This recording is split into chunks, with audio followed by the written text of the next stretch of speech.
everybody, and welcome to this edition of It's Janice. That's me, your host, Janice McLean DeLoatch. And so today we are doing a special segment on insurance and pre-planning. Some might ask why, right? Um, in the day that we live in, sometimes it's important to make sure that we have everything in place in every aspect of our life: financial, work, home, also the afterlife. I know that sounds crazy, but when we come back, I'm going to introduce you to one of our guests. His name is Robert Groves, and he's from the Evans Funeral Chapel. And he's going to tell you a little bit about why it's so important for us to have a protection like that in place. So stay tuned. We'll be back, and I hope that you'll enjoy our segment on It's Janice. We'll be back.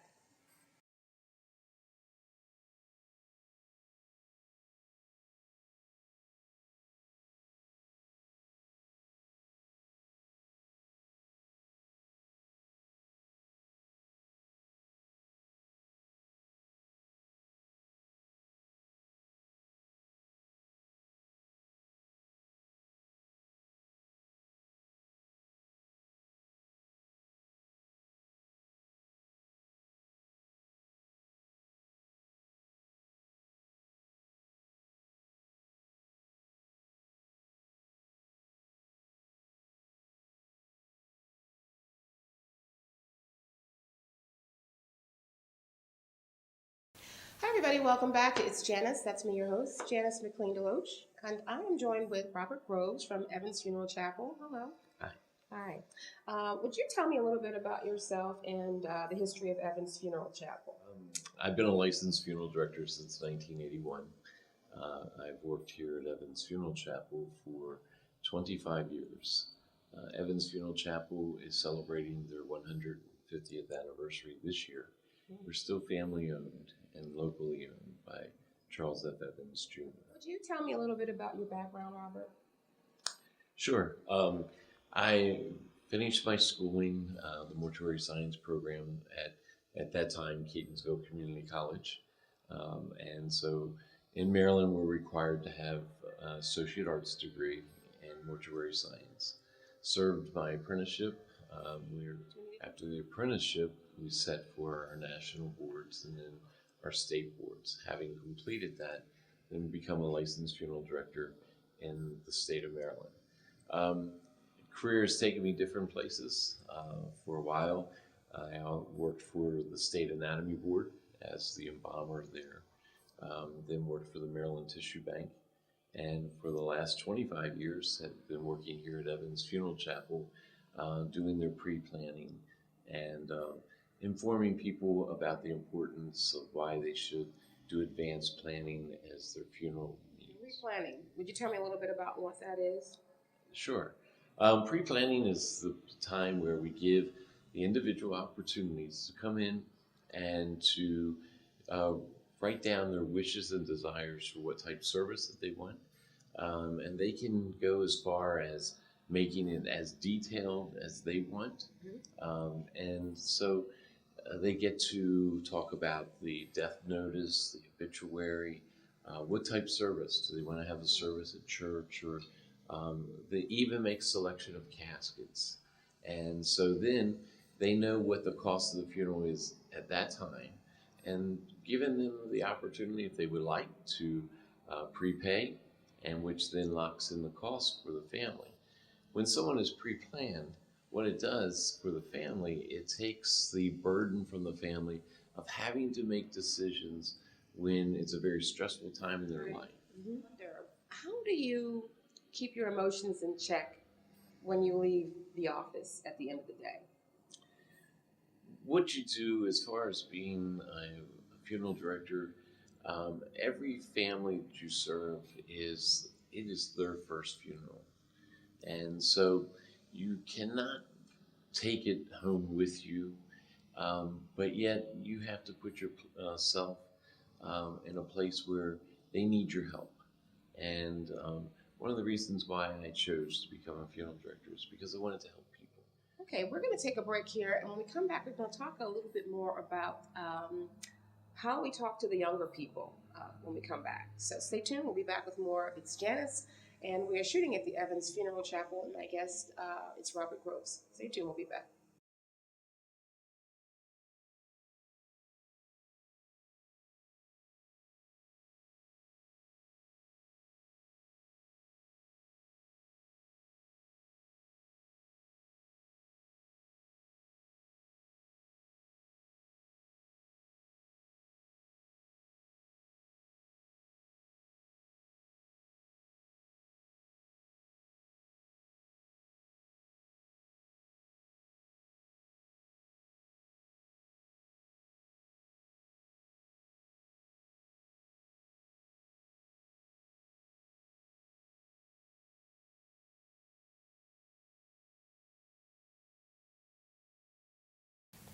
Hi, and welcome back to It's Janice. I'm your host, Janice McLean DeLoatch, and I am joined again with Robert Groves, who's with the Evans Funeral Chapel in Forest Hill, Maryland. Robert is the manager of pre-need services, and so now we're going to pick up where we left off, and we left off on you taking emotions home, but I also want to talk about, you spoke about the families and it being their first funeral. So what would be the first step that someone would take when they come in after learning that a loved one has died? The first step is that they will supply us with all the vital statistics of their loved one. We're going to need, their social security number, date of birth, place of birth, the parents' names, mother's maiden name. Oh, it sounds like NBA. I'm sorry. Okay, right. But they're the things that are required for us to complete a death certificate. Okay. And we give that list to the family when they call us, and then we set up a time. They come in, they bring that, and then we talk about what type of service that they want to have. And the most important part is to remember that really celebrating a life that's been lived. How does this service, how is it going to mirror that person that we're really celebrating their life? Yeah, and I think that's really important. More and more you do see that, which makes you wonder why people weren't doing that long ago. It makes me wonder. I wonder about quite a few things, actually. Let me ask you, cremation versus burial.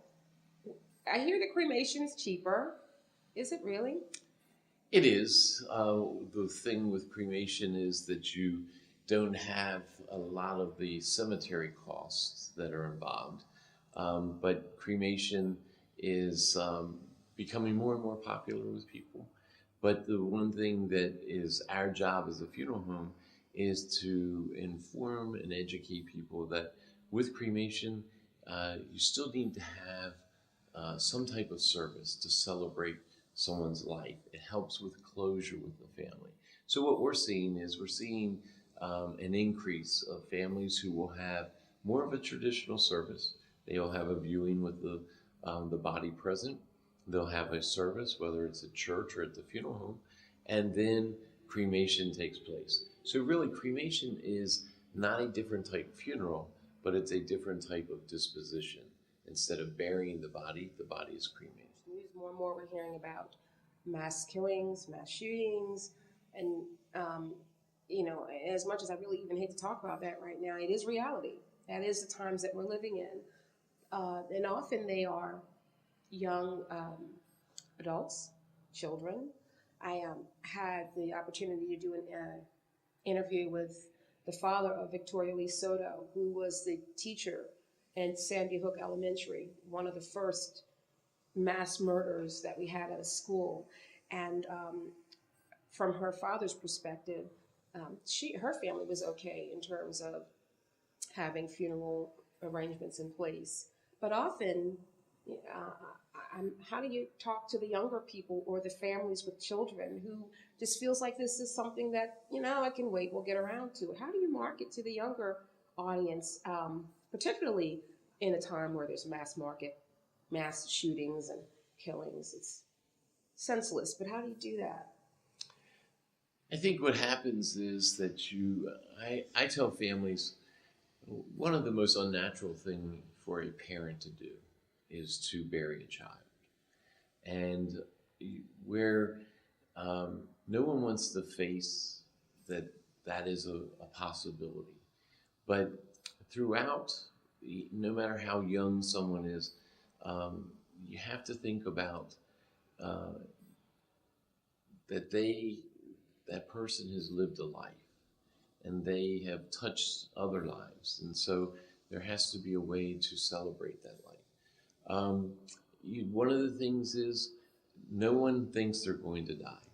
And one of the most important things for families who have not experienced a death of a child, but I think one of the biggest things for families to do is to understand there should be some kind of life insurance in place. Right. Mm-hmm. Because if something like this, an unfortunate school shooting or shooting at a movie theater, as we've heard and many have experienced, that is not something someone planned. When they woke up that morning, they thought they were going to return home. Right. But so no matter how young someone is, I think part of family planning and financial planning for family is to make sure that there's life insurance in place just in case that there is a sudden, unexpected death, whether it's natural or an act of violence. Okay. All right, good. Now, we're going to take a break. When we come back, we're going to talk about some of the benefits and plans that your company offers. Okay? Okay. All right, guys, stay tuned, and we'll be right back.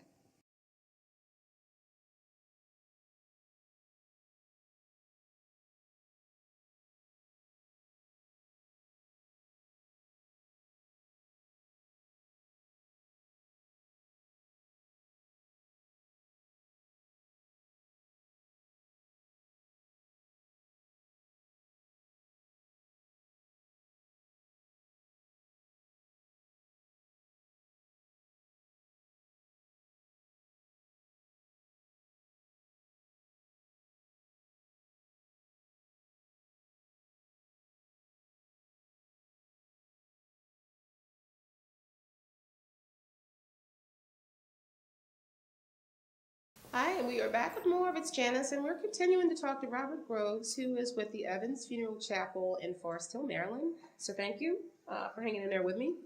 When we left off, we talked a little bit about people having insurance in place. So I want to continue with that and talk about Evans Funeral Chapel and pre-planning. I do know there are other companies that offer those same plans, but tell us what stands out about Evans Funeral Chapel. Well, Evans Funeral Chapel, our history with pre-planning goes back, as I said, long, even before I came on 25 years ago. But Charlie Evans, who owns the Evans Funeral Chapel, has always been a believer in pre-planning.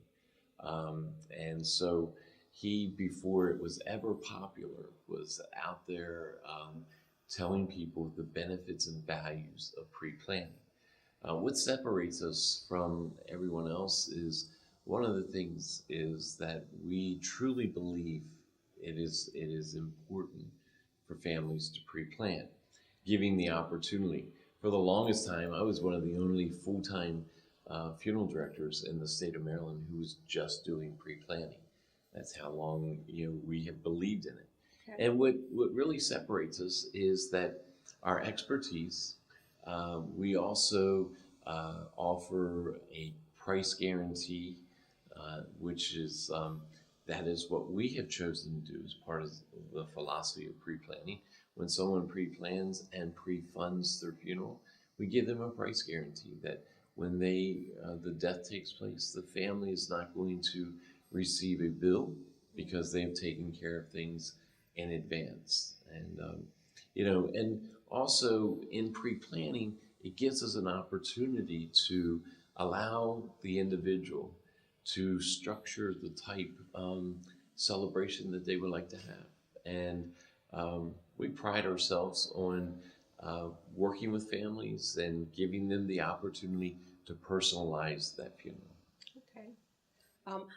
I actually got to talk to Stacy Spar, who works here with Evans Funeral Chapel in the Forest Hill, Maryland office.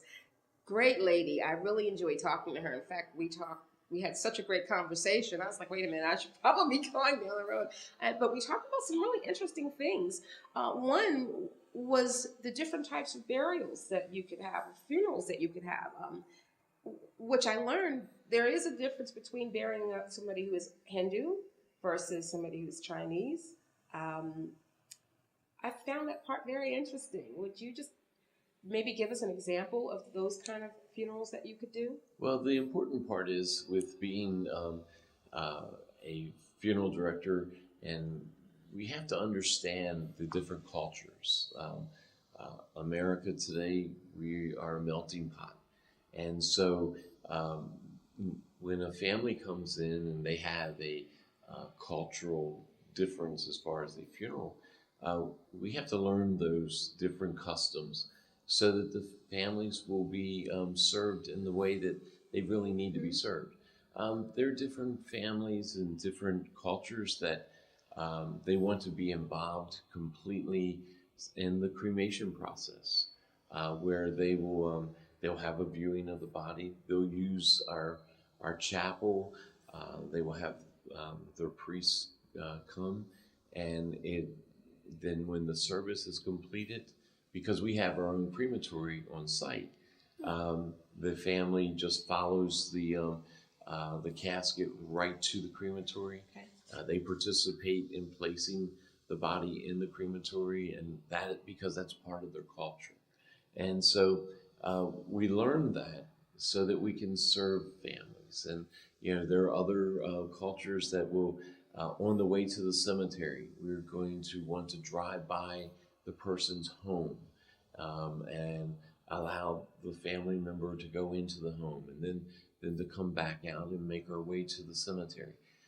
Things that may seem different to us, but if we're going to serve, we must learn all those, and it makes it interesting as far as being able to serve the families of different cultures, and then we also have to learn what it is to maybe send someone back to their homeland, and working with embassies and things like that. But the basis of all that is that when the family calls on Evans Funeral Chapel to do their service, that we are going to do the service just the way that they want it to be done, so that they feel that their culture and their traditions have been served. Wow, that is excellent. I'm really glad to hear that. And I'm going to say, and this is not your words, these are mine, often cultures kind of, African Americans go to African American funeral directors. Usually you have Caucasian families that stick with Caucasian funeral homes, and Asian and Indian and so on. But I think that's really a great advantage that you offer, in that you can really handle any culture that comes through your doors. Because I have to say, sometimes I feel that there are some companies that may take advantage of the fact that they think they have a built-in audience. And I know I'm probably going to be gone when I'm gone, but I would be very upset with my family if they paid way more than they had to just because they thought that was the best place to go, as opposed to really finding somebody who would give them what they needed. So those are my words, and I just wanted to interject that, but that's great. When we come back, we're going to talk about benefits, and I'm going to introduce you to Stacy Spar. Stay tuned. We'll be back with more of It's Janice.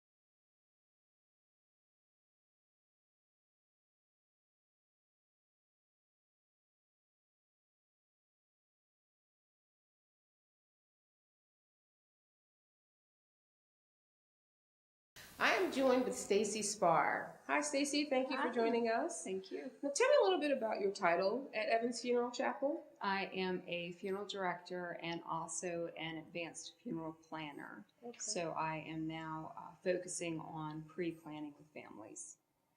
Tell me how you became involved with becoming a funeral director.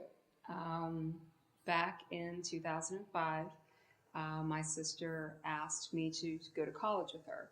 And I had already had a communications degree from Village Ely College. So I asked her, what did she want to go to school for? I was definitely game to do anything to help her go to college her first time. Mm-hmm. This is my older sister. And let me just say real quick, for those of you who don't know, it's now Stevenson University, but Stacy and I are part of that really cool club of when it was Village Ely. So yeah. All right. Mm-hmm. Always Village Ely. Mm-hmm. But she wanted to go to college, and I asked her what she wanted to go to school for, and she said mortuary science. In my head, I'm thinking, is she crazy? Or what is drawing her to this? Right. And she then finally shared a story with me about an experience she had when she was 16.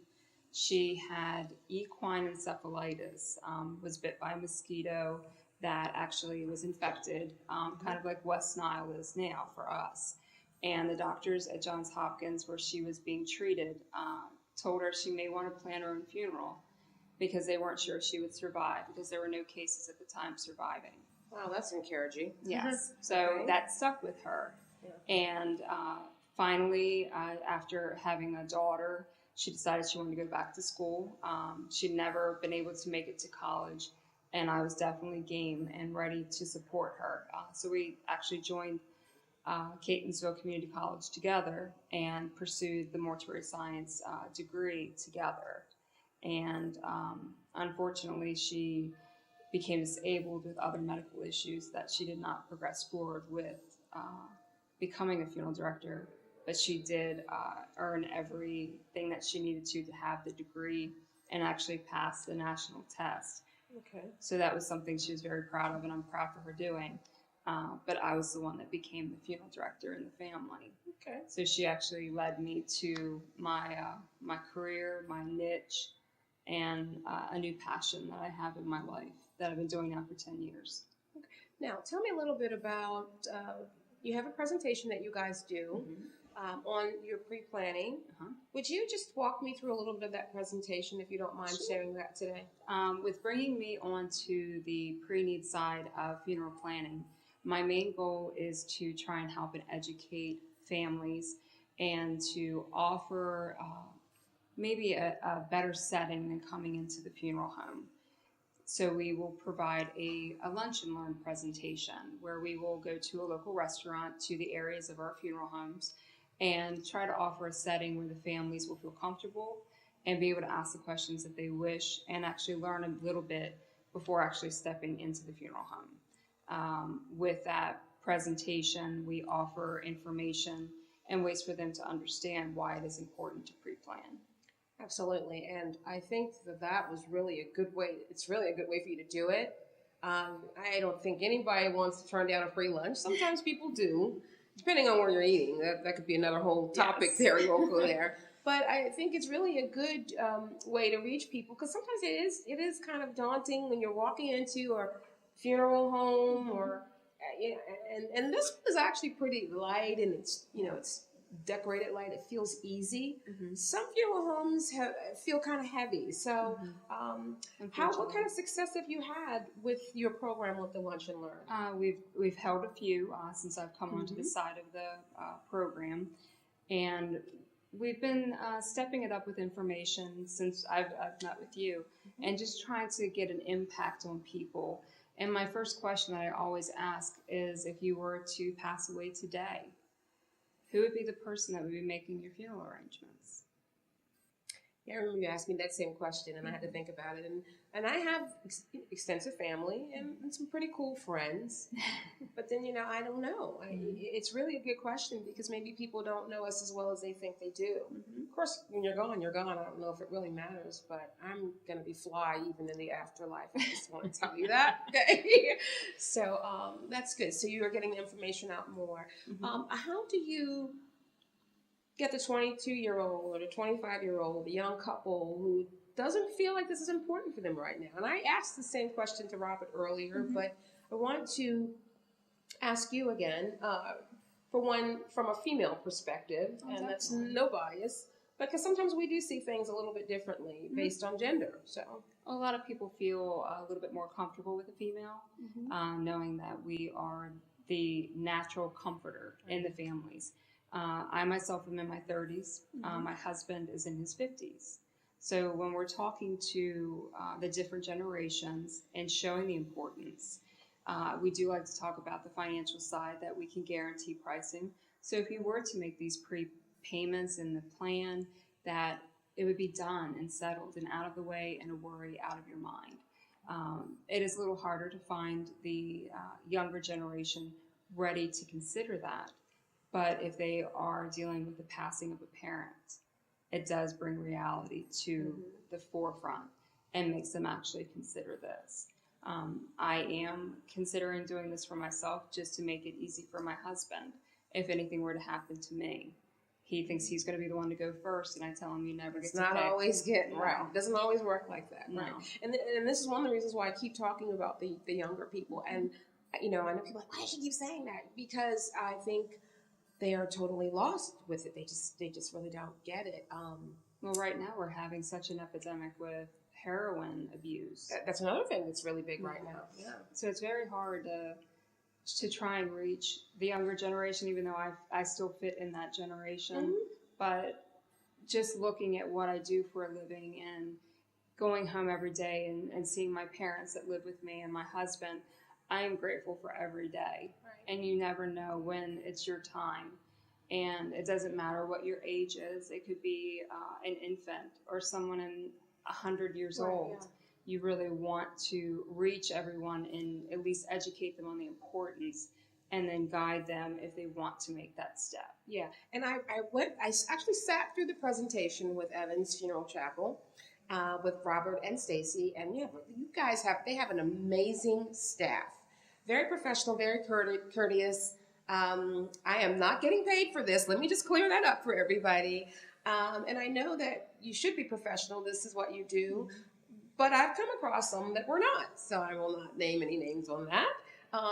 But this is a thought that I have for everybody in this industry.